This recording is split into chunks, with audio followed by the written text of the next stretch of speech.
namely the Imprisoned Writers' Day. So let me introduce to you, if you have ceased talking about other things, could you please come to the stage, please? Yes, good. Brit Bildøen, please.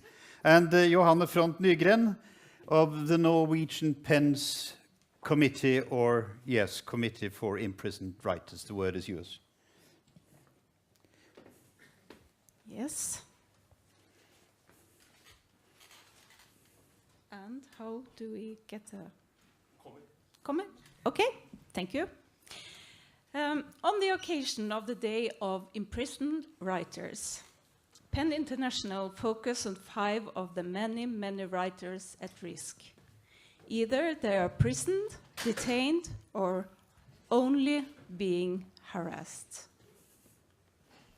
Let's start with a follow-up on the writers highlighted last year.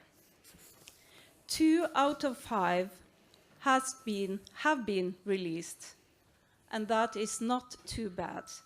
At least it gives us new hope that it helps to engage in their cases, protest, send letters, talk to politicians. Khadija Ismailova, a brave journalist from Azerbaijan, was released in May after hard pressure from PEN and other human rights organizations. 2 Vietnamese student activists that were arrested for staging a play about a fictional monarch were also released earlier this year. But nothing has happened in the cases of Amanuel Asrat and Raif Badawi, in spite of huge international attention. And as we see, there's no progress in the investigation of the murdered Honduran journalist Juan Carlos Medina.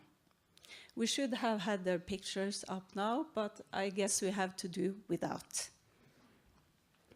But it's important to hold up the pressure against these regimes. So, to the highlighted prisoners of the year. That sounds like an honor, but certainly is not. Ahmed Naji, a novelist and journalist from Egypt, has been in prison since February in spite of outraged protests from his Egyptian colleagues. His novel, The Use of Life, were deemed to violate public modesty, largely because it describes scenes of drug use and sexuality. Sadly, in recent months, there has been a steady decline for respect of freedom of expression, association, and assembly in Egypt.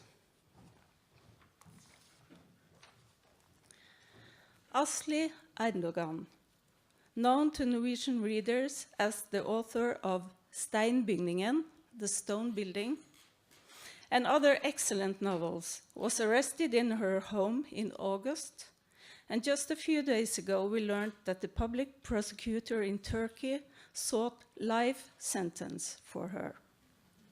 She is just one of the hundreds of writers, journalists, and human rights activists that have been arrested and detained in Turkey over the last months. Today, her Norwegian publisher, Gyldendal, and Norwegian PEN published an open letter to President Erdogan, urging him to release and clear the names of Asli and her colleague Ahmed Altan. Asli Erdogan is an honorary member of Norwegian PEN, and we promise to follow her case closely. Cesario Alejandro Felix Padilla Figueroa from Honduras. The journalism graduate, student leader, board member and founding member of PEN Honduras has faced prosecution, threats and harassment for his part in ongoing student protests at the National Autonomous University of Honduras since 2014. The protests were calling for stop to privatization of the university and a more democratic governance of the institution. He has been tailed and threatened by armed men from National Intelligence Agency, who also attempted to bar him and other student leaders from entering the university campus. He risks up to 4 years in prison if convicted. Darin Tatour, a poet and a Palestinian citizen of Israel, who's charged with support for a terrorist organization and several counts of incitement to violence. Her arrest at her home last October came shortly after she posted a video on YouTube in which she recites one of her poems where she criticizes Israeli occupation of Palestinian land. Tatour claims the charges are based on an incorrect Hebrew translation of an Arabic poem, but is not allowed to present an alternative translation in her defense. She is currently under house arrest, and a hearing is actually scheduled in the coming week.